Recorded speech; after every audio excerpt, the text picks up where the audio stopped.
આ તંત્રને કેદી ખબર પડશે? તમે જોઈ શકો છો નીચે આ સ્પીડ બ્રેકરની હાલત શું છે. બનાવતી વખતે આ જગ્યાએ સ્પીડ બ્રેકર હતું એ મૂકી અને આ સ્પીડ બ્રેકર રોડે ચડી ગયું, સાઈડમાં વયું ગયું, આઘું વયું ગયું. કહી શકાય કે એટલું ગટર છે, એટલું પાણી જાવક છે, છતાંય આ રોડ ઉપર એટલું પાણી આવે છે કે સ્પીડ બ્રેકરને ઉપાડીને એક બાજુ નાખી દે છે. તો મતલબમાં ગટરમાં પાણી જાતું નથી. તો આ લોકોએ ક્યાં પ્લાનિંગ છે આ ગટર બનાવી છે? કારણ કે આ જે સિમેન્ટ રોડ છે ને, સિમેન્ટનો બનાવેલો રોડ છે. જોકે ગાબડા દેખાય છે ધીમે જ્યાં આવે ત્યાં, મતલબ કોકના માટે નાખ્યા છે એમ કહી શકાય.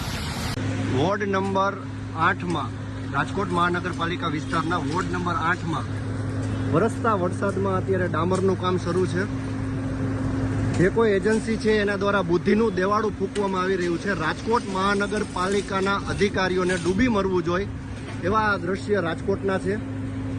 એક તરફ મોટી મોટી વાતો કરે છે કે લોકોના પ્રશ્નો અમે હલ કરીશું, પરંતુ આ સ્ક્રીન ઉપર તમે જોઈ રહ્યા છો પ્લાસ્ટિક નેટવર્ક પ્રાઇવેટ લિમિટેડની કોઈ એજન્સી છે, જેના માણસો દ્વારા વોર્ડ નંબર 8માં લક્ષ્મીનગર વિસ્તારમાં અત્યારે વરસતા વરસાદમાં ડામરનું કામ શરૂ છે.